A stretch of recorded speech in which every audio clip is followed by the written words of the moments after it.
Hey guys, what is going on? This is Wrestlelamia, back with another episode. Join us now as Wrestlelamia looks at the wildest news, stories, and rumors you need to know, including former AEW coach accuses promotion of discrimination, fallout from NXT Deadline, shocking accusations leveled at John Cena helps out young talent, Darby Allin out of action, did Chris Jericho drop another hint about WWE return, and more.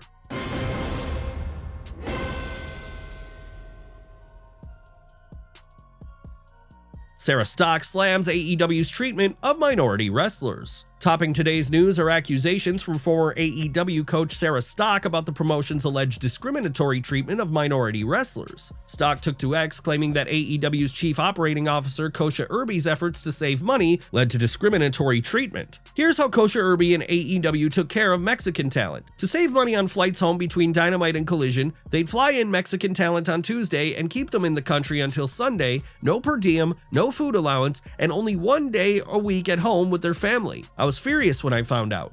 I addressed the insanity and immorality of that with Kosha, but then I'd have to do it for everyone. Fans may remember Stock's career as a wrestler in TNA, working as Sarita, and many other promotions, along with subsequent work as a coach in WWE. According to Stock, practices were kept hidden from talent relations. Stock provided another example to support her allegation that Mexican talents were treated differently. Imagine this. You're a young female wrestler arriving at an enormous airport in a foreign country. You reach out for direction. You're told you don't get any. There's nobody coming to pick you up. Figure it out. Navigate the foreign country, language, transportation, and find your way into the backstage area of a major event. Wonder if AEW women are told to figure it out when they land in Mexico. According to Stock, top-tier male wrestlers received VIP travel treatment, which, while normal for top stars, doesn't mean her claims are invalid. These are just two examples, and if the claims pan out, it's a terrible look for AEW, and possibly even grounds for legal action. Did Stephanie Vaquer confirm Sarah Stock's story? Did current WWE superstar Stephanie Vaquer confirm Stock's accusations? Stock followed up on X after Vaquer liked the tweets where she leveled accusations about AEW discriminating against minority wrestlers. Stock commented, "She doesn't need to say a word, and she can't right now regardless.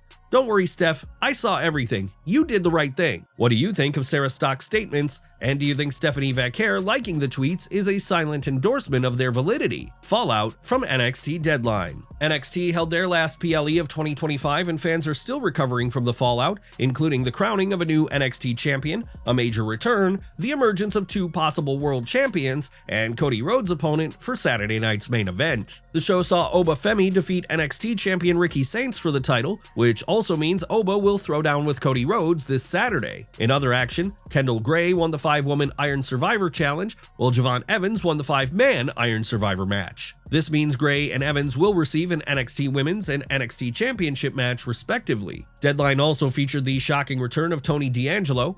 The former North American champion showed up after Javon Evans' win, laying him out and suggesting D'Angelo may be staying in NXT for the near future, despite rumors he was being called up to the main roster. Cody Rhodes will wrestle Oba Femi at Saturday night's main event. As mentioned, Oba Femi captured the NXT Championship at Deadline, which means he'll wrestle Cody Rhodes at Saturday night's main event. The matchup already has WWE fans buzzing, including concerns from some fans that Femi will count the lights for Cody. Be sure to check back Saturday as Wrestlelamia recaps the show and provides its exclusive analysis, including the good, the bad, and the downright ugly. TNA talent concerned about creative? Are TNA wrestlers concerned about the promotion's creative department? Fightful Select's Sean Ross Sapp is reporting that several TNA wrestlers voiced their concerns about creative when he asked them about Impact moving to its new home, AMC, in 2026. Creative is a primary thing of which the talent want fixed. They don't feel as much confidence in their creative, and that's not me trying to pick on TNA, it's just a very, very common reaction I got when asked about the TV deal. I wasn't even fishing for anything like that. It was presented without instigation, so to speak. What do you think might be behind these complaints? ESPN unhappy with WWE deal? Is ESPN happy with their current deal to stream WWE PLEs?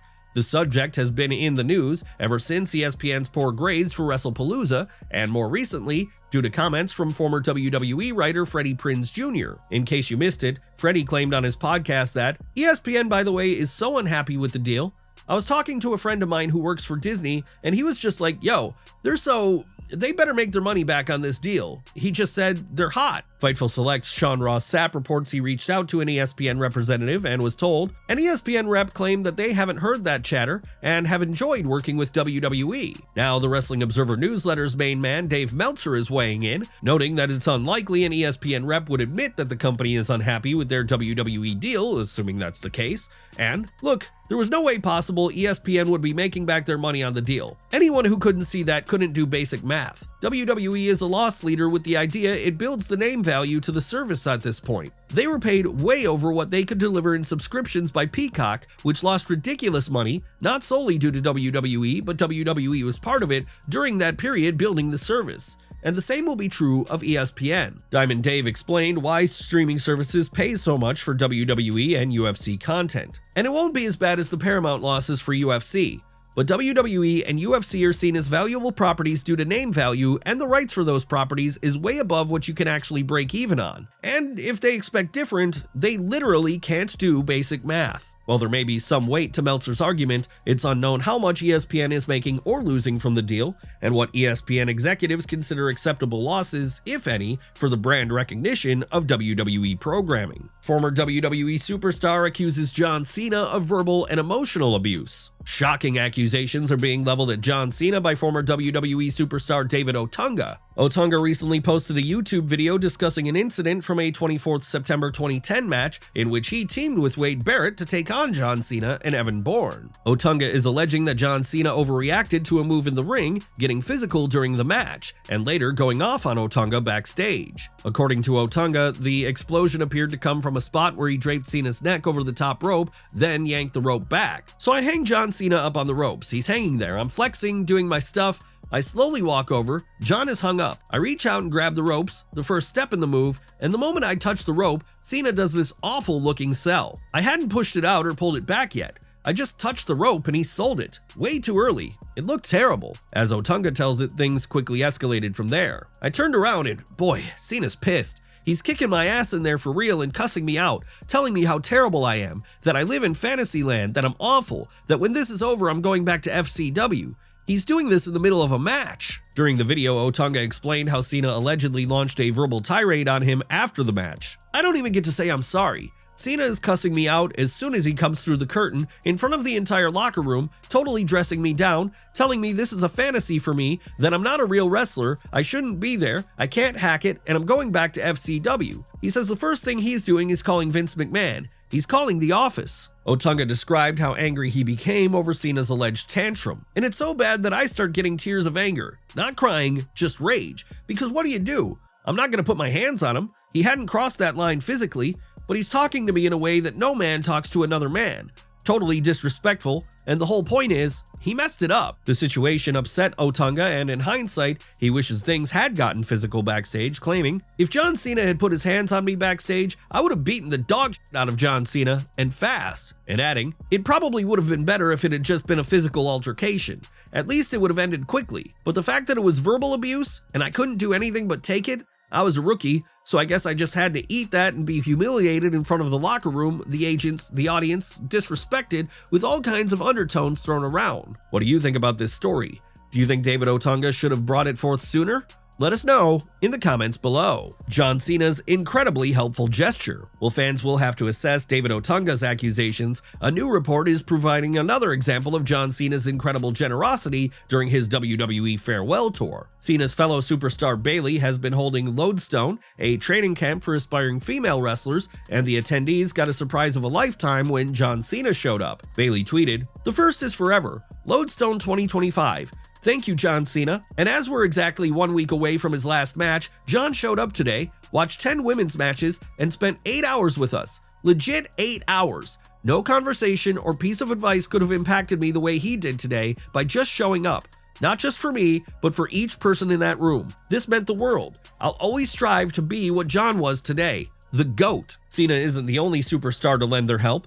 Bayley reportedly paid for the event and brought in several of her fellow superstars to coach, including Charlotte Flair, Natty Neidhart, and many others. PENTA medical update. When is Raw superstar PENTA returning from the shoulder injury sustained during his last time as now bout against Solo Sikoa? According to PENTA's doctor, the luchador is ready to rumble. PENTA's physician, Dr. Odisio, informed fans via Instagram that PENTA is recovering very well and he has been cleared to wrestle again, but I cannot say if he will wrestle on December 20th.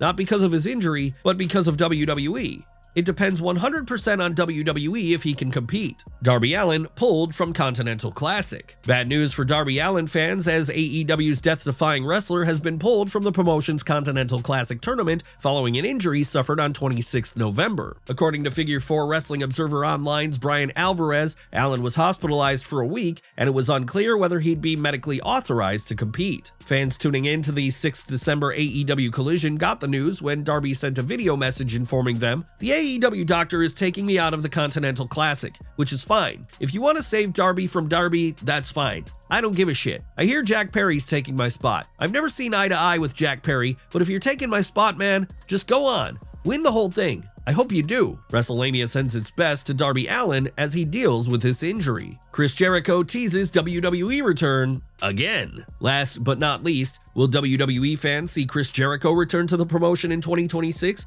or is he just having fun teasing them about his wrestling future? Now a new TikTok has fans fired up. Ringside News' Felix Upton is reporting, the former undisputed champion took to TikTok and uploaded a clip of his iconic WWE entrance theme. Yes, that one, the same track that used to hit arenas like a siren back in the Y2J days. WWE reportedly has a retirement program planned should Chris return to his old stomping grounds. Where would you like to see Jericho finish his in-ring career? Well guys, there you have it, the wildest news, stories, and rumors you need to know. Leave your comments below, and don't forget to subscribe to our channel and follow us on Instagram, Facebook, and X. And I'll see you next time for some more wrestling content.